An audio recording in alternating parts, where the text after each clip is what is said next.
An identity would seem to be arrived at by the way in which the person faces and uses his experience.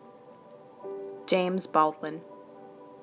My identity is an effect of my experience, a product of an incredibly historic community that has struggled for decades in resources, but continues to be excessively wealthy in spirit and culture.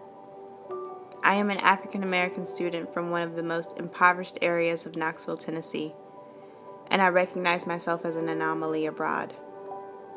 When other countries see Americans, because of the lack of diversity, they don't see what it truly is. I hope my experience includes showing other people a deeper dimension to that narrative, not only in race, but in means and opportunity. A reality that has encouraged me to become a part of some of the most extraordinary institutions, service communities, and programs such as this, in order to be a clear and undeniable example that it is possible. As a representative of my community, I hold that responsibility proudly.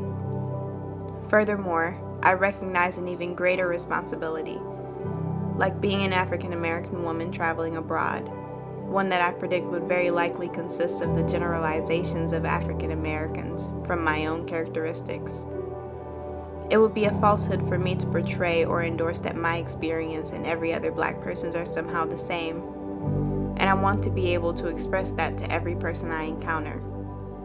I anticipate learning in the exchange of my own culture with that of others, a crucial trait to becoming not only a citizen of this nation, but of the world. If diverse students were excluded from programs such as this, an ignorant world is what we would cultivate, one that has not had the ability to learn themselves from the analysis of others, or to tear down bias and prejudice with personal experience and fact.